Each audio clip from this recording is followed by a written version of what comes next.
ನಾವು ನೀವು ಕುಲ್ಗೆಟ್ಟು ಹೋಗೋದಲ್ಲ ಮುಖಂಡ್ರೆ, ನಾನೇನಾದರೂ ನೋಡಿದೆ ಅಪ್ಪಿ ತಪ್ಪಿ ಮೈಲಿಗೆ ನೀರನ್ನು ದೇವ್ರ ತಲೆ ಮೇಲೆ ಹಾಕಿದ್ರೆ ದೇವರೇ ಕುಲ್ಗೆಟ್ಟು ಹೋಗ್ತಾ ಇದ್ನಲ್ಲ ಮುಖಂಡ್ರೆ. ಇದು ಮುಖ್ಯವಾದ ಪ್ರಶ್ನೆ.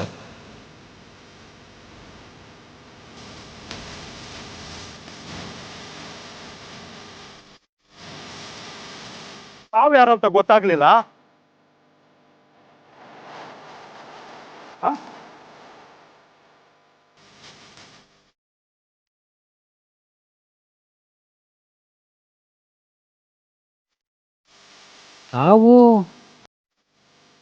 ನಾನೊಬ್ಬ ಜಂಗಮ. ಮುಖಂಡ್ರೆ, ನೀರು ಕದಿಯೋದನ್ನು ನೋಡಿದ್ದು ನಾನು ಪ್ರತ್ಯಕ್ಷ ಸಾಕ್ಷಿ.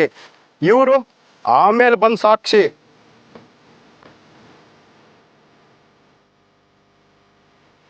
ಹೌದು, ಆಮೇಲೆ ಬಂದ್ರು, ಸರಿಯಾದ ಸಮಯಕ್ಕೆ ಬಂದೆ. ಮನುಷ್ಯ ಜಾತಿಗೆಟ್ರೆ ಹೋಮ ಹವನ ದರ್ಬೆ ಗೋಮೂತ್ರದಿಂದ ಹೇಗೆ ಶುದ್ಧಿ ಮಾಡಬಹುದು, ದೇವ್ರೇ ಜಾತಿಗೆಟ್ರೆ ಶುದ್ಧಿ ಮಾಡೋದು ಹೇಗೆ? ಇದು ಅಪರಾಧ, ಮಹಾ ಅಪರಾಧ. ಜಂಗಮರು ಹೇಳ್ತಾ ಇರೋದು 100% ಸತ್ಯ. ಇವಳಿಗೆ ಸರಿಯಾದ ಶಿಕ್ಷೆ ಆಗ್ಬೇಕು. ಸದ್ದು ನೋಡ್ರಪ್ಪ, ನಮ್ಮೂರಿನ ಪದ್ಧತಿ ಪ್ರಕಾರ ತಪ್ಪು ಮಾಡಿದವ್ರಿಗೆ 101 ಚಡಿ ಏಟ್ ಕೊಡಬೇಕು.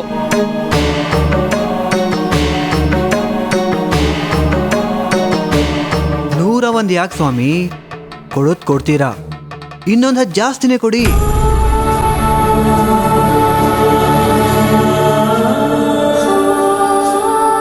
ಹಾಗಾದ್ರೇನೆ ಇನ್ನೊಮ್ಮೆ ಯಾರು ಈ ರೀತಿ ತಪ್ಪು ಮಾಡಲ್ಲ. ಯಾವಾಗ್ಲೂ ಈ ಜಾತಿ ವ್ಯವಸ್ಥೆನ ಜೋಪಾನವಾಗಿ ಕಾಪಾಡ್ಕೋಬೇಕು. ಇಲ್ಲ ಅಂದ್ರೆ ನಿಮ್ಮ ಮನೆಯಲ್ಲಿ ಜೀತ ಮಾಡೋರು ಯಾರು? ನಿಮ್ಮ ಹೊಲದಲ್ಲಿ ಕೂಲಿ ಮಾಡೋರು ಯಾರು? ನಿಮ್ಮ ಹೆಣ್ಮಕ್ಳ ಸೀರೆ ಒಗೆಯೋರು ಯಾರು? ಇವರೆಲ್ಲ ತಲೆ ತಲಾಂತರದವರೆಗೂ ಹೀಗೆ ಇರಬೇಕೇ ಹೊರತು ಮನುಷ್ಯರಾಗಕ್ಕೆ ಬಿಡಲೇಬಾರ್ದು. ಸರಿಯಾಗಿ ಹೇಳಿದ್ರಿ ಜಂಗಮರೇ. ಇವ್ರಿಗೆ ಸಲಿಗೆ ಕೊಟ್ರೆ ಮಡಿ ಮೈಲಿಗೆ ಜಾತಿ ಧರ್ಮನೆಲ್ಲ ನಾಶ ಮಾಡಿಬಿಡ್ತಾರೆ. ಮುಖಂಡ್ರೆ, ಜಂಗಮರು ಹೇಳಿದ ಹಾಗೆ ಒಂದು 10 ಏಟು ಜಾಸ್ತಿನೇ ಕೊಡಿಸಿ. ನಿಮ್ದಮ್ಮಯ್ಯ ಹಂಗೆ ಮಾತ್ರ ಮಾಡಬೇಡಿ. 100 ಚಡಿ ಎಟ್ಟು ತಿಂದರೆ ಅವಳು ಬದುಕ್ತಾಳ. ಬಡವಳು ಏನೋ ತಿಳಿದೆ ತಪ್ಪು ಮಾಡಿಬಿಟ್ಟವಳೆ.